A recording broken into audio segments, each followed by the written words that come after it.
numa data como hoje, a gente precisa falar sobre o Natal.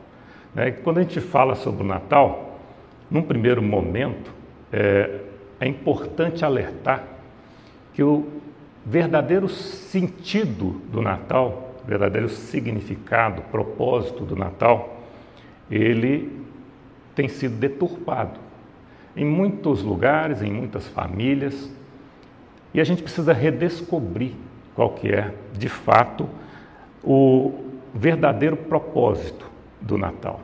E por que redescobrir? Por que não descobrir? Porque a gente descobre o que é novo, algo que nunca foi descoberto. E você redescobre aquilo que já foi descoberto um dia, mas que por algum momento, por algum motivo, você perdeu o foco naquele sentido real. E é disso que nós vamos falar, nós vamos redescobrir o sentido do Natal. O que é exatamente Natal? Quando você pega a palavra Natal, ela vem do latim, natalis, que está associada a nascimento. Bom, isso é básico, isso é básico. Quando a gente pensa em Natal, a gente pensa em festa, reunião de família, comida, bebida, presentes. Isso é a primeira coisa que vem na cabeça, quando a gente pensa em Natal. A gente até fala sobre o nascimento de Jesus. Muitos, até ímpio, se você perguntar, fala assim, Natal comemora o nascimento de Jesus. Mas é muito mais do que isso. É muito mais do que isso, quando a gente entra no detalhe da palavra.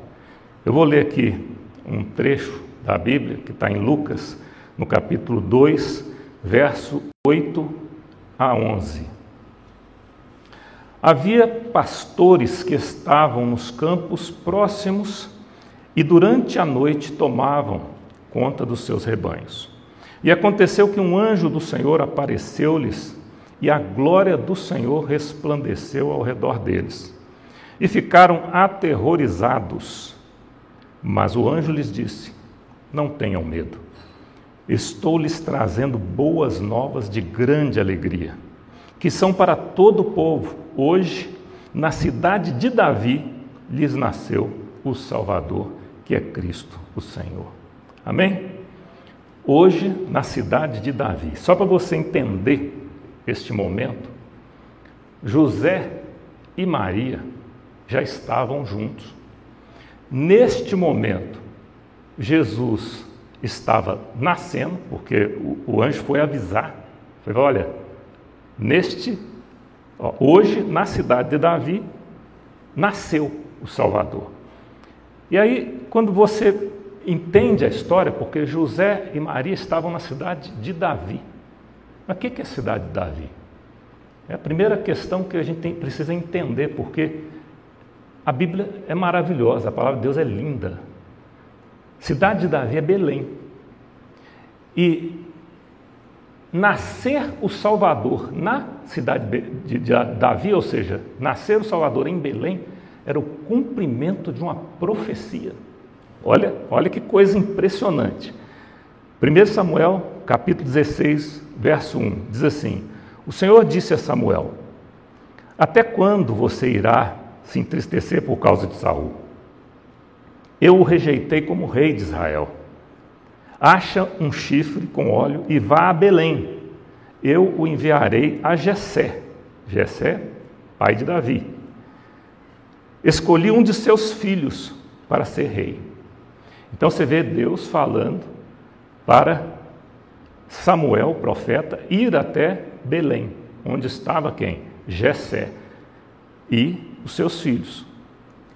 Em Miqueias, capítulo 5, verso 2, diz assim, mas tu, Belém, Efrata, embora sejas pequena entre os clãs de Judá, de ti virá para mim aquele que será o governante sobre Israel.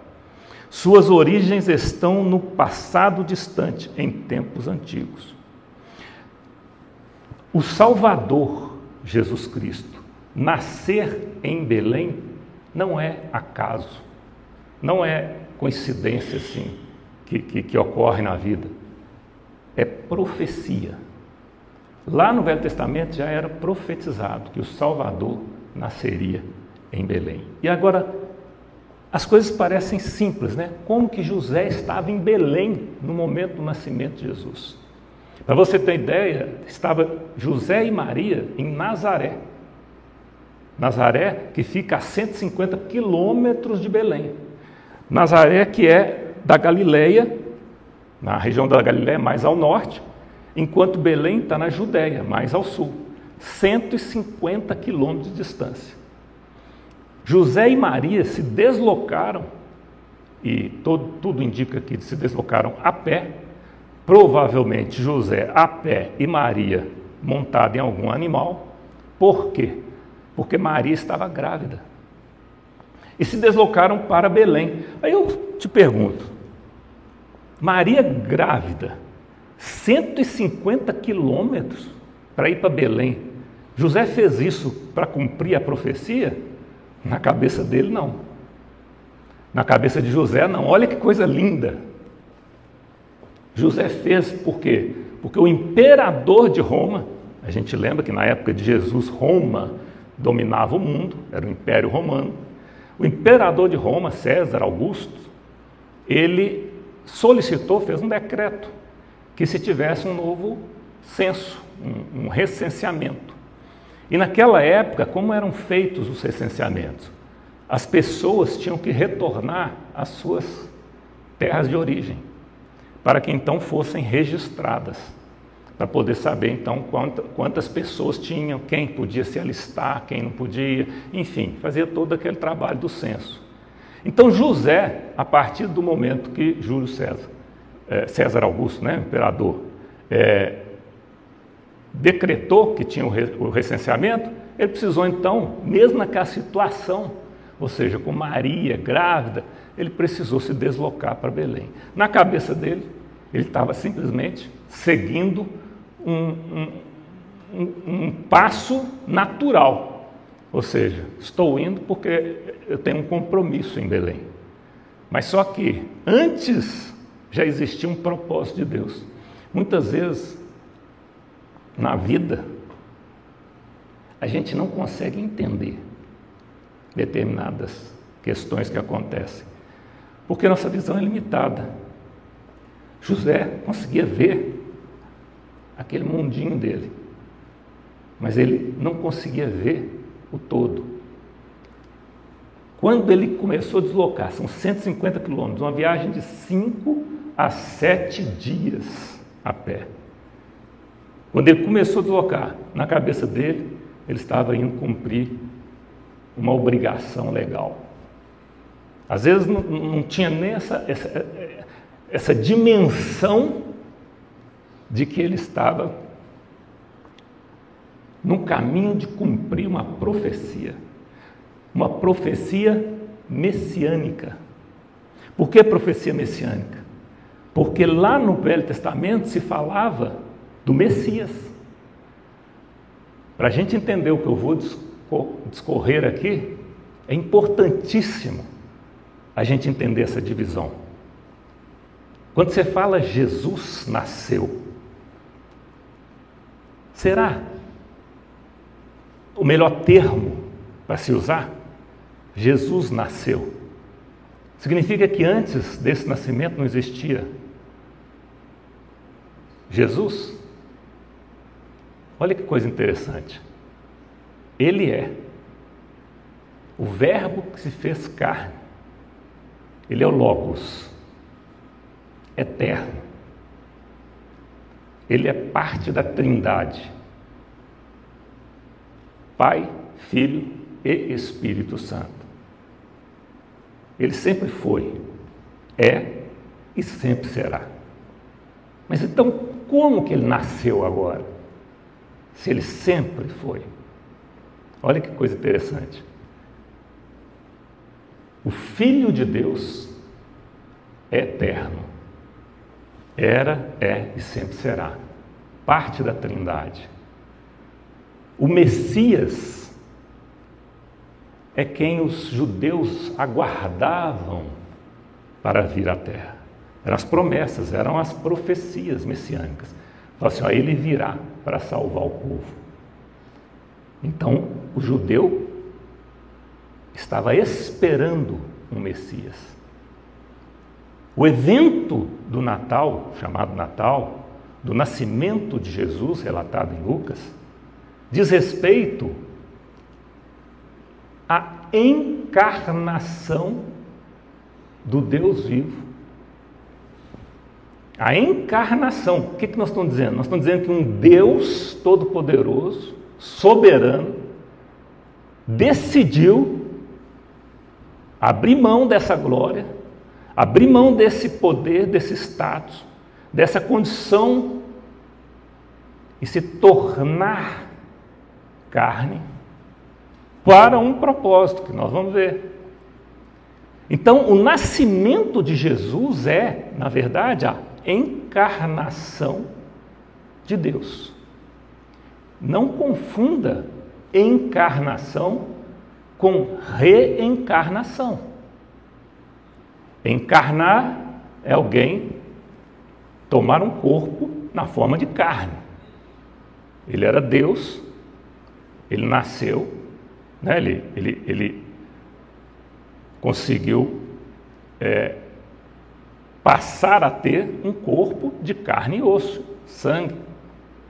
Reencarnação é de uma doutrina satânica que diz que você pode voltar a encarnar.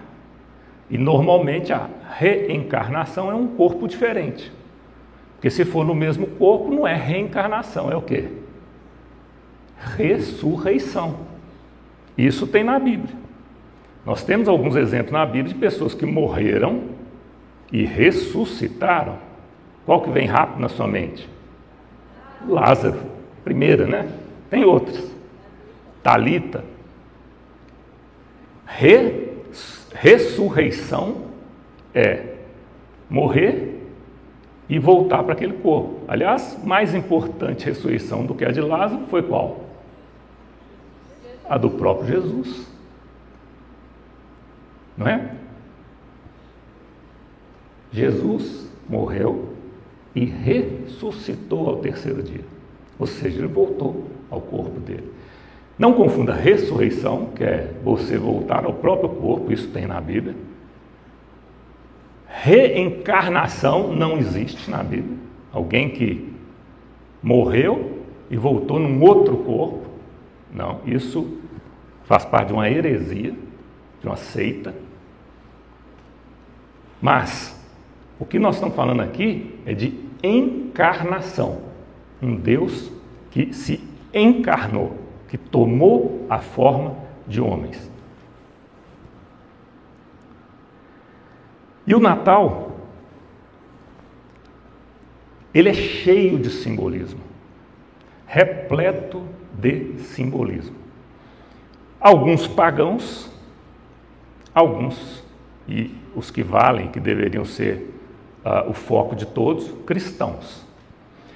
Nos simbolismos pagãos, que não é meu foco aqui, mas só para citar, você tem aí Papai Noel, árvore de Natal, bola de Natal, guirlanda. Isso são símbolos pagãos. Isso não está na Bíblia. A Bíblia, no nascimento de Jesus, não tem absolutamente nada a ver com Papai Noel. Nada. Mas, nos símbolos cristãos, é lindo ver o significado das coisas. Você tem, por exemplo, a estrela de Belém. Nesse episódio que eu estava contando para você, José e Maria estavam em Nazaré, lembra? E se deslocaram para Belém, não é isso? 150 quilômetros. Neste mesmo episódio, três magos, vendo uma estrela, a estrela de Belém, não confundem, eu mesmo outro dia estava falando assim, sem querer, soltei a estrela de Davi. Não, a estrela de Davi é o símbolo de Israel, aquela dos dois triângulos e tal.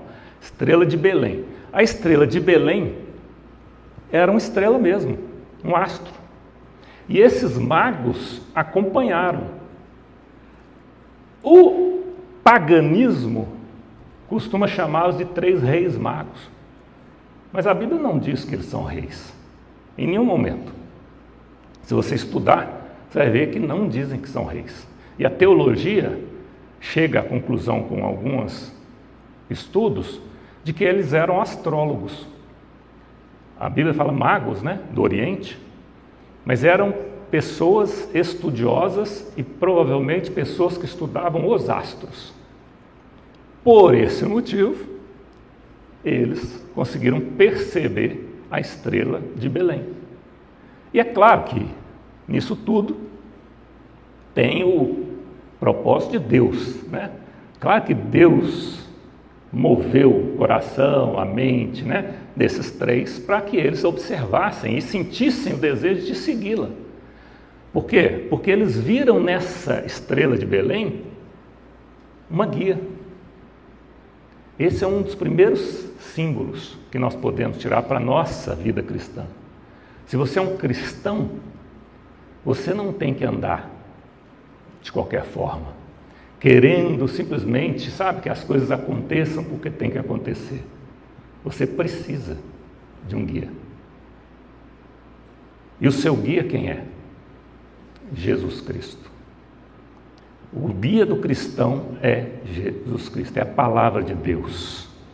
Jesus é a palavra, é o verbo.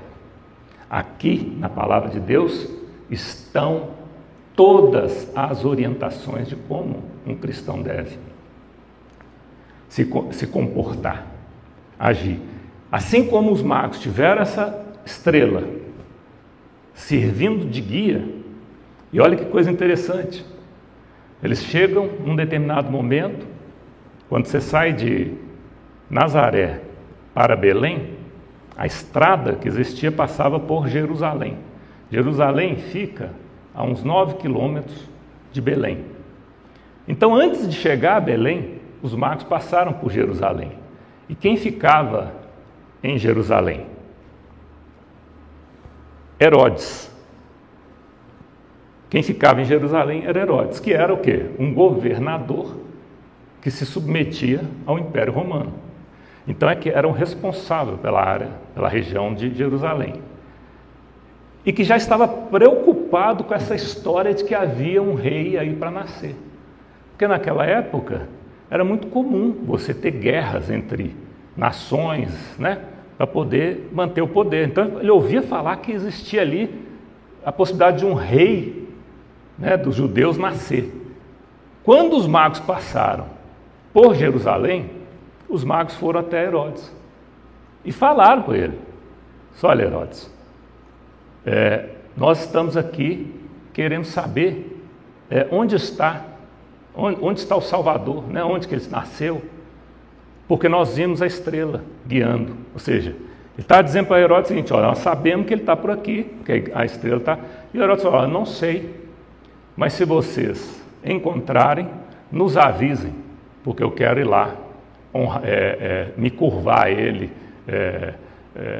prestar algum tipo de homenagem a ele. Mentira. Herodes devia ser dessa estrela vermelha aí. Mentira, é a base da mentira. Entendeu? Herodes simplesmente queria o quê? O que Herodes queria? Queria matar a criança que ia nascer.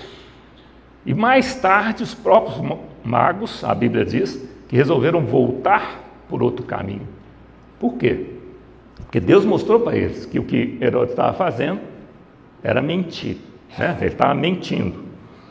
Bom, então, primeiro símbolo é essa guia. Segundo, esses magos, eles trouxeram para Jesus presentes. Você lembra qual?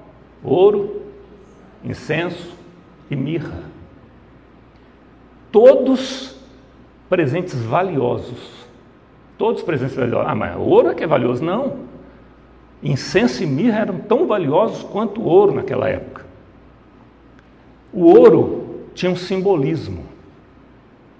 A mirra tinha um simbolismo. O incenso tinha um simbolismo. E o que simbolizava? O ouro simbolizava a majestade, o reinado, a posição de Jesus enquanto um rei, rei dos judeus. No livro de Apocalipse, capítulo 19, verso 16, está escrito: em seu manto e em sua coxa está escrito este nome: Rei dos Reis e Senhor dos Senhores. Então Jesus é o Rei dos Reis, Senhor dos Senhores. Por isso o ouro, porque o ouro era presente dado a reis. O incenso já dizia respeito à divindade, diz respeito à oração, a essa ligação espiritual da terra com o céu. No Velho Testamento, né, lá na parte de Êxodo, quando a gente estuda ali o tabernáculo, nós fizemos esses estudos aqui, vocês lembram, dentro do tabernáculo, você tem lá um incensário, que precedia a presença de Deus. Porque como as pessoas não podiam entrar na presença de Deus ali, na arca, né, onde estava a arca da aliança, somente o sumo sacerdote, uma vez por ano, eles então tinham uma conexão com Deus através de quê? Do incensário, da fumaça. A fumaça do incenso subia como orações.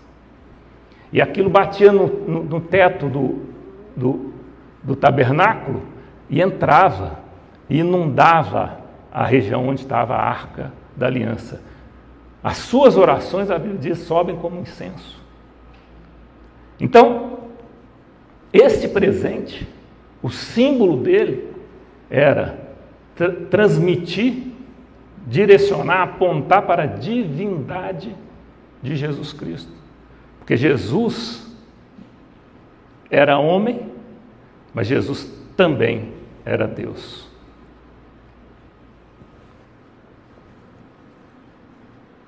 Eu não ia entrar nesse detalhe, mas vou entrar, porque é importante você entender melhor isso. Antes de eu falar da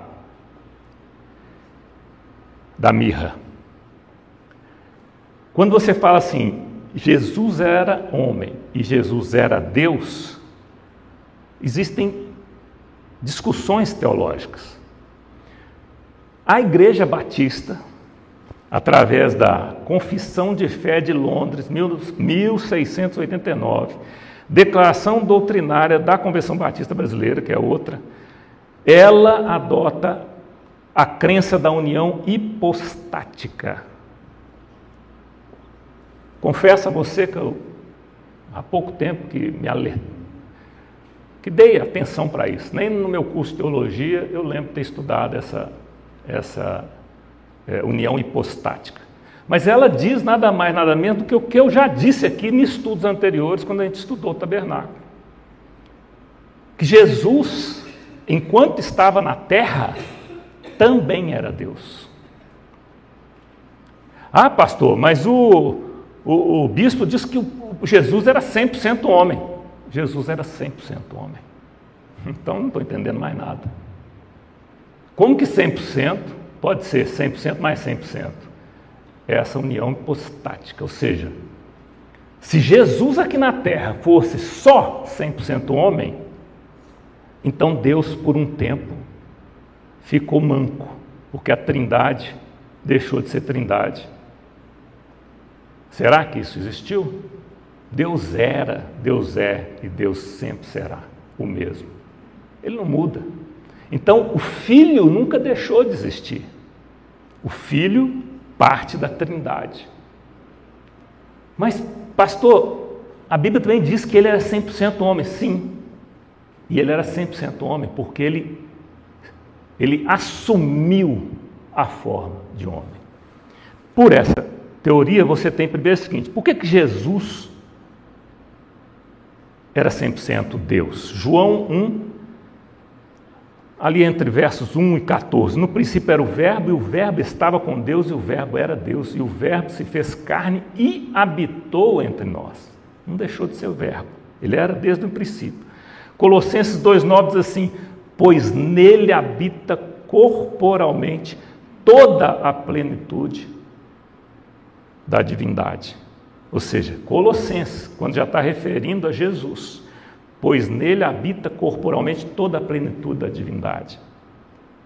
Por que Jesus conseguia muitas vezes saber o que se passava no pensamento das outras pessoas? Exatamente por essa comunhão divina que ele mantinha com Deus. Jesus como homem, Hebreus 2,17, por isso mesmo convinha que em todas as coisas ele se tornasse semelhante aos irmãos, para ser misericordioso e fiel sumo sacerdote, se tornasse semelhante. Filipenses 2,6-8, ele substituindo em forma de Deus, esvaziou-se, assumindo a forma de servo, tornando-se semelhante aos homens.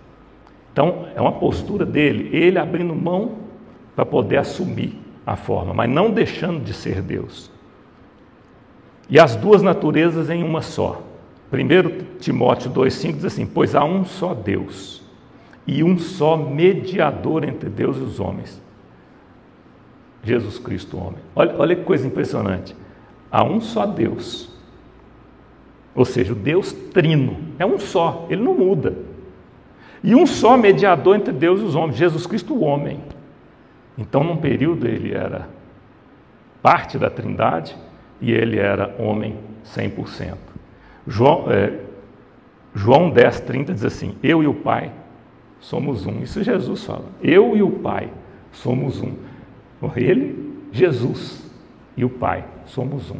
Ou seja, permanece essa união.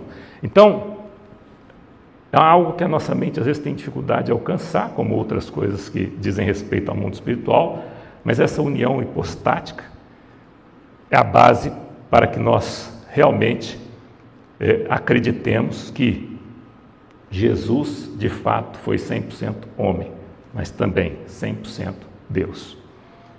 E o terceiro presente, a mirra. A mirra que está associado ao sacrifício.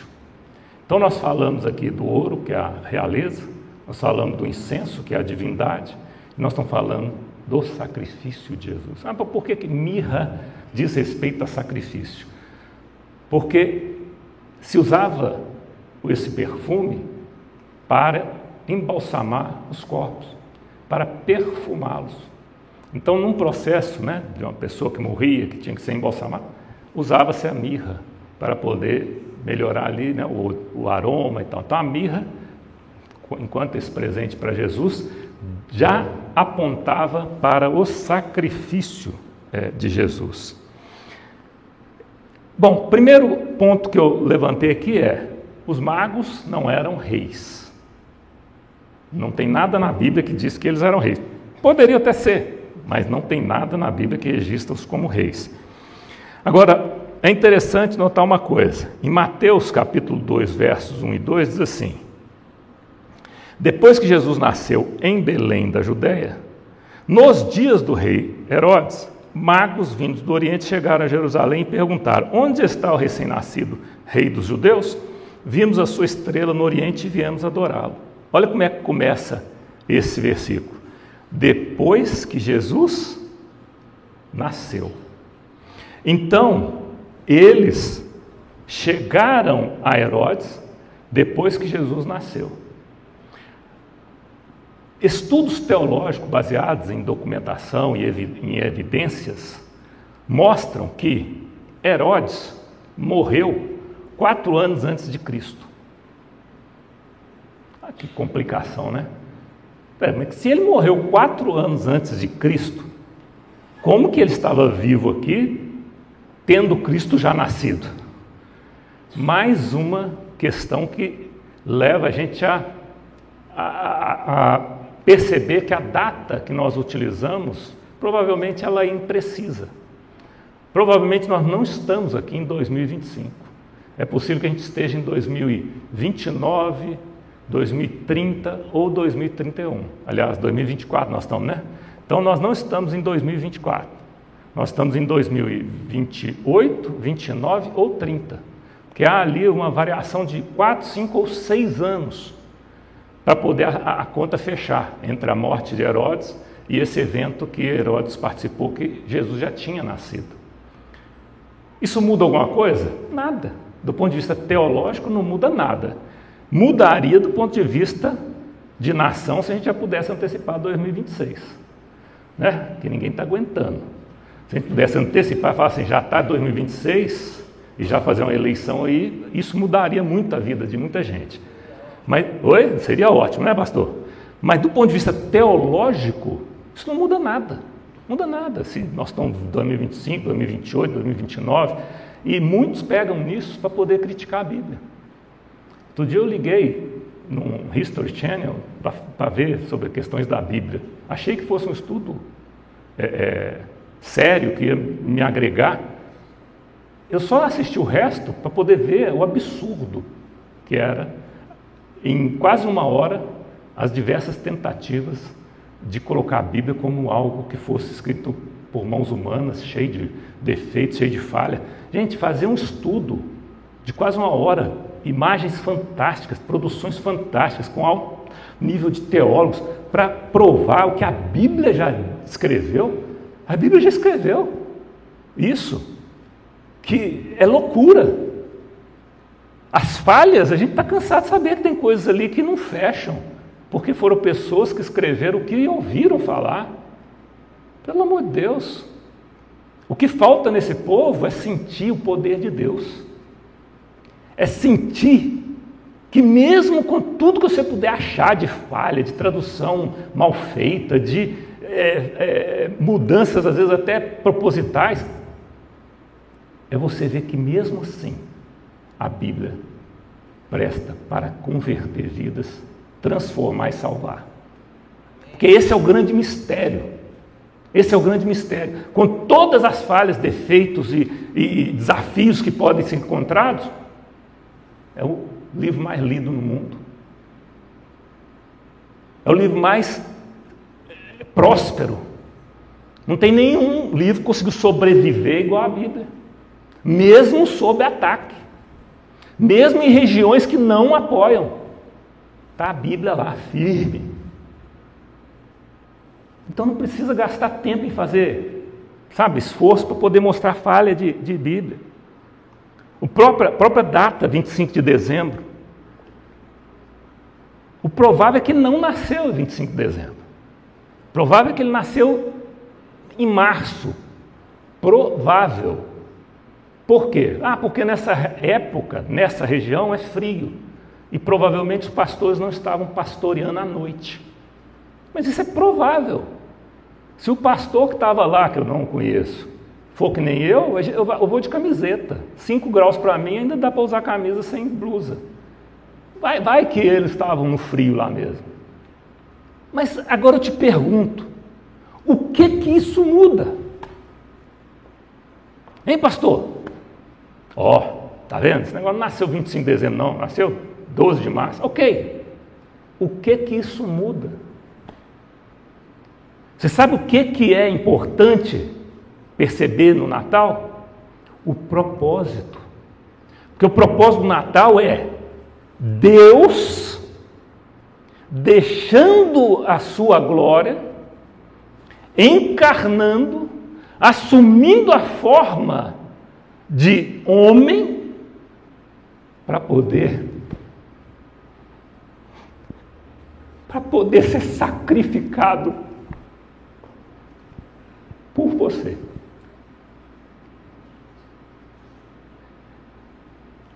Ele só assumiu dores, tristeza, sofrimento, só assumiu por um motivo. Ele podia ficar lá, mas precisava para resgatar você, porque todos pecaram e destituídos, afastados estão da glória de Deus, para restituir, para fazer com que você se conectasse novamente com Deus, para te regenerar. Ele precisou assumir uma forma, viver, sofrer e morrer, porque só com sacrifício, derramamento de sangue, é que se paga os pecados. Esse é o grande motivo e objetivo do Natal. E que muitas vezes nós nos perdemos. Eu vou falar um pouco mais disso, se der tempo, mas eu preciso seguir aqui rapidamente. Outros símbolos como anjos. Nesse episódio nós tivemos Gabriel falando com Maria, anjo Gabriel falando com Maria. Nós tivemos um anjo falando com José em sonhos. E nós tivemos um coro de anjos, não é nem um anjo, um coro de anjos dando as boas novas aos pastores.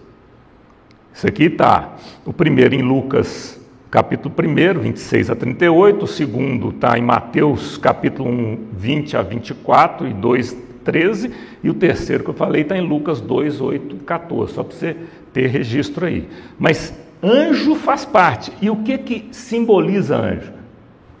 Os anjos são mensageiros de Deus. Os anjos são mensageiros de Deus, são aqueles que levam a mensagem.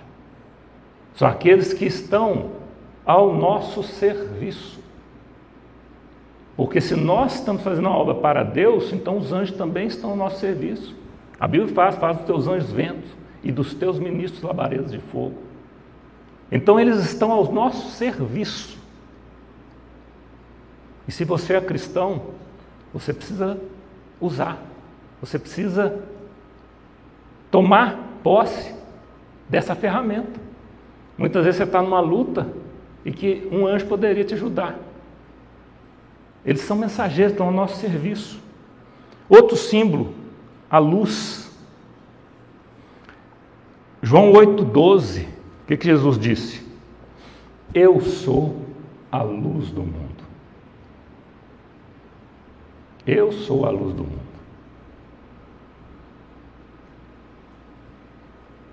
Aquele que me segue não andará em trevas, mas verá a vida eterna. Por que Natal é cheio de luz? Aqui, ó. Por que quando a gente pensa em Natal, a gente pensa em colocar luzes? Na entrada ali tem um cartaz maravilhoso. Cheio de luzinhas. Você vai na praça, está cheio de luz. Você vai na casa das pessoas, cheio de luz. Elas colocam essa luz e muitas vezes elas não sabem o verdadeiro significado. O Natal é cheio de luz porque é para representar que quem está nascendo ali é exatamente Jesus. Eu sou a luz do mundo. É a luz que dissipa as trevas. Então, quando você olhar para essa lâmpada, ao invés de simplesmente pensar assim, que lindo, você pense em Jesus como luz, iluminando esse mundo de trevas. E o próprio menino Jesus, que é uma das simbologias do Natal, menino Jesus. E aqui vale ressaltar que aquela religião que fica cultuando o menino Jesus precisa abrir os olhos. Porque não existe menino Jesus mais, existiu, mas ele cresceu. Ele cresceu, virou adulto, morreu, ressuscitou e está ao lado do Pai. Quando você cultua uma figura de uma criancinha, de um menino, ou quando você faz uma imagem disso e coloca num presépio, que é um conjunto de mentiras, porque os magos não eram reis e nem estavam ali naquele momento do nascimento. Jesus não foi colocado naquela palha, ele foi envolto em panos, está escrito na Bíblia. Então é cheio de mentiras dentro daquela cena pagã. Então quando você fala de menino Jesus, lembre-se, ele cresceu. Ele cresceu.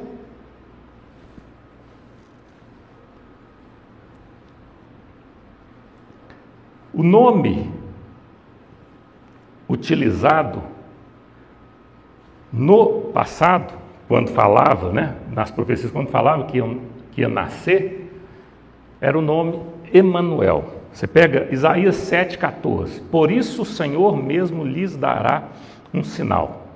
A virgem ficará grávida e dará à luz um filho, e o chamará Emanuel. Olha que coisa interessante, aqui eu estou aproveitando para mostrar para você que a Bíblia não tem nada de inconsistência. Toma muito cuidado, porque uma pessoa que não está estudando a Bíblia, se assistir alguns programas como esse que eu assisti, ou se começar a conversar com alguns profissionais aí,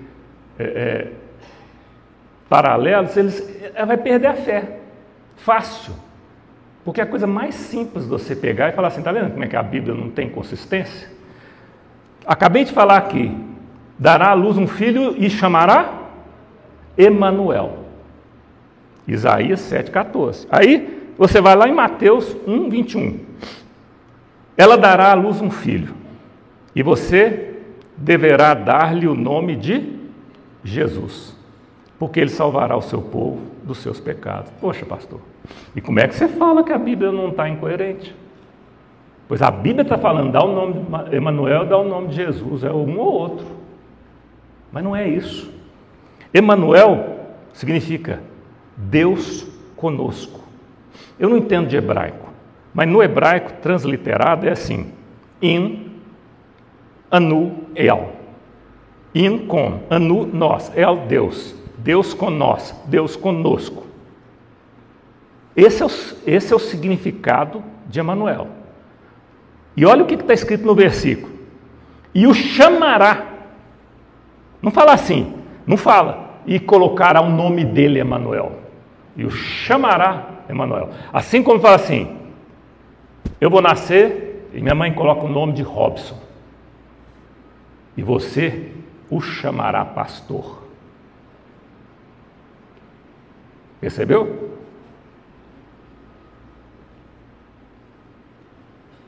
Tem incoerência? Tem incoerência? Você põe o nome dele de Robson e você o chamará pastor. Assim foi. Você o chamará Emanuel, Deus conosco, e porá o nome dele de Jesus. Jesus, que significa, o nome Jesus no hebraico, está até ali na porta também, naquele cartaz bonito, Ioshua ou Yeshua, que significa o Senhor é salvação. Yeshua, Jesus, Yeshua, o Senhor é salvação. Então, enquanto um diz o que ele é, porque ele é salvação, o outro descreve, enquanto um diz o que ele é, que é Deus conosco, o outro aponta para o que ele veio fazer, salvar. Então o nome Emanuel é o que ele é, Deus conosco. Por que Deus conosco? Deus deixa e vem à terra na forma de homem. Deus conosco. Emanuel. Deus no nosso meio. Claro, Deus está presente aqui agora? Tá. Mas não na forma de homem. O Deus conosco trazia essa conotação. Ele está aqui no nosso meio. Na forma de homem. Deus conosco. Já Yeshua aponta para o que ele veio fazer. Nos salvar. Por quê? Porque o Senhor é salvação. Amém?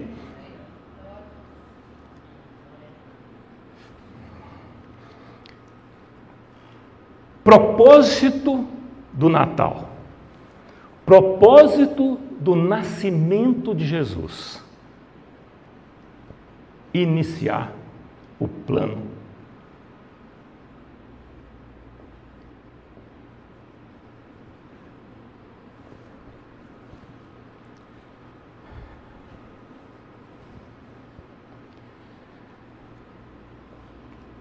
Propósito do Natal.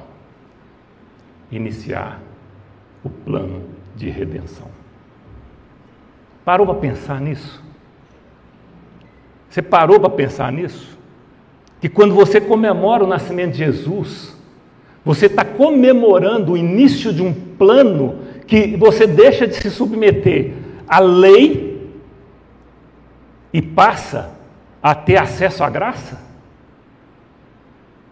Que você deixa de ter que respeitar toda aquela lei que era quase impossível conseguir respeitar, e você passa agora a ter um Salvador, no qual, se você aceitar, você passa a ter a vida eterna.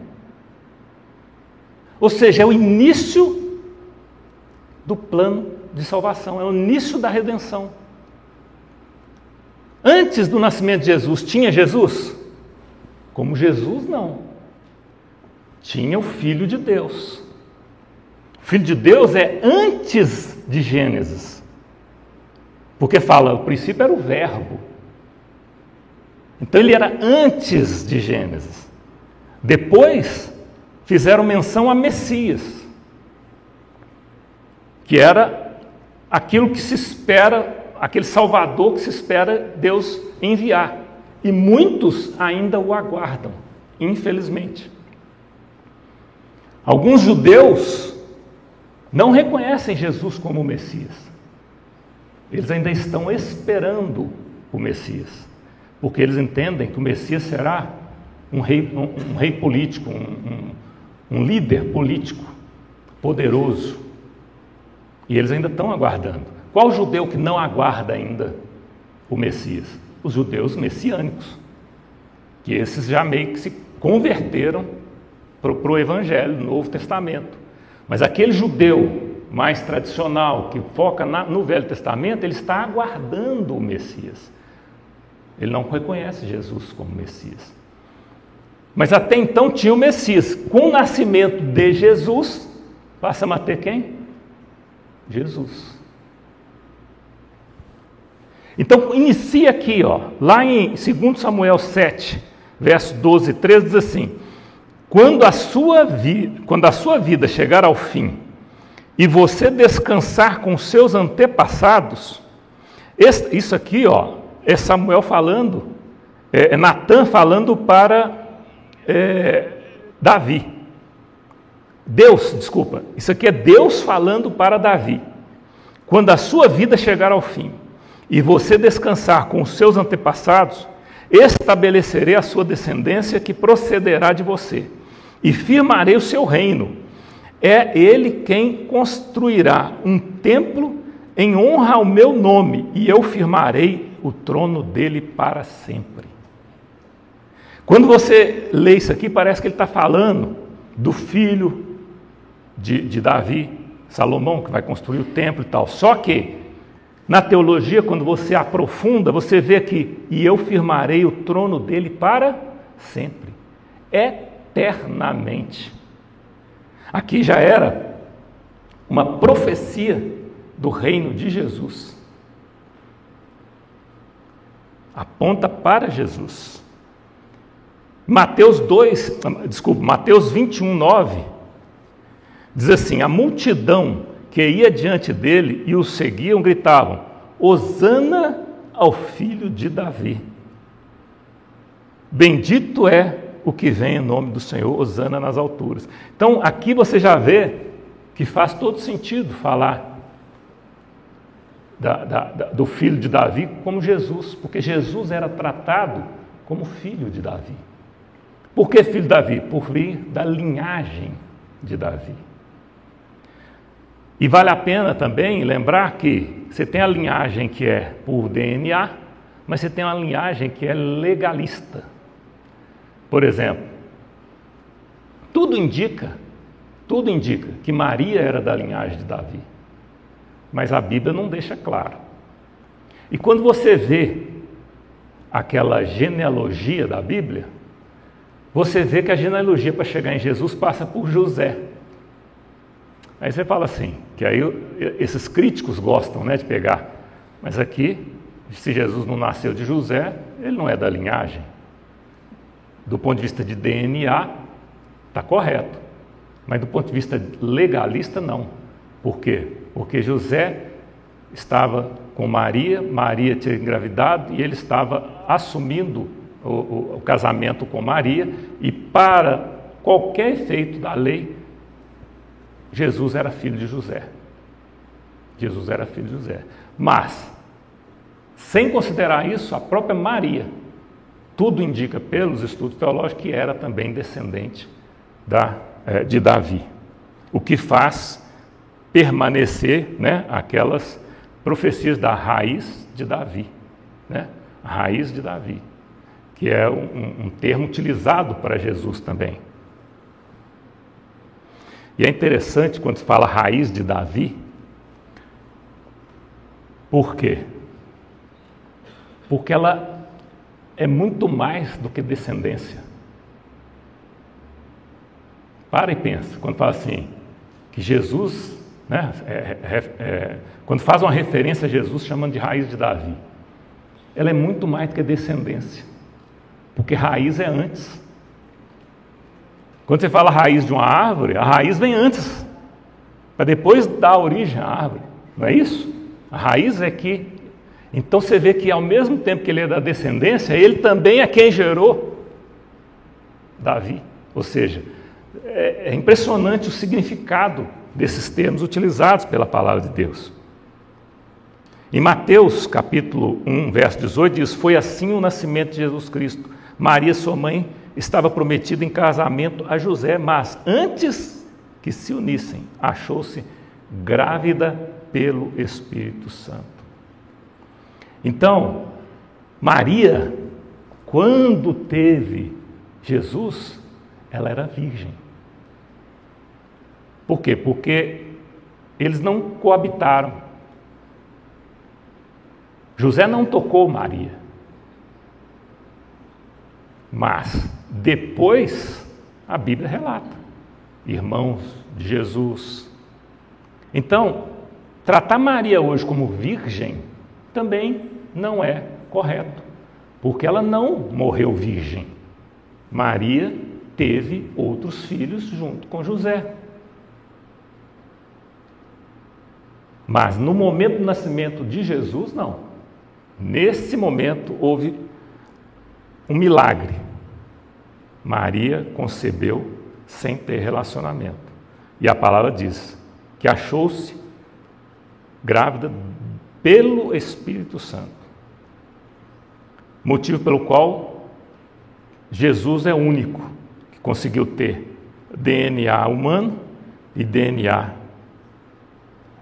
espiritual, um DNA divino. Em Mateus 1,16, e Jacó gerou José, marido de Maria, da qual nasceu Jesus, que é chamado Cristo. Tá, aqui é a parte que eu falei da legalidade.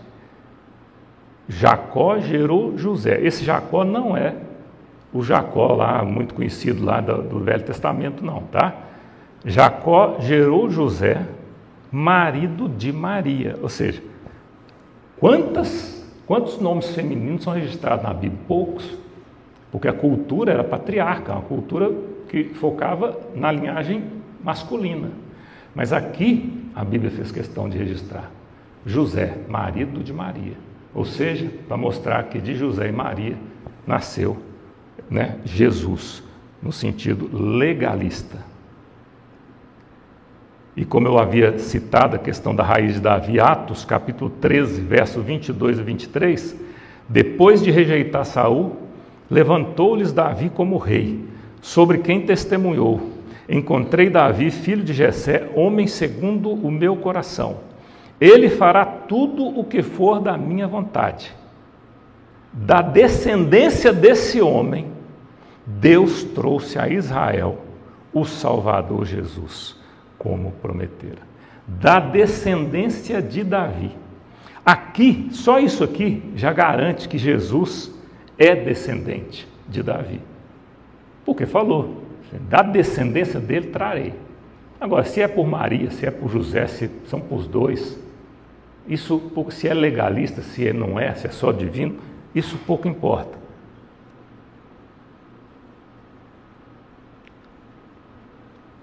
finalizando.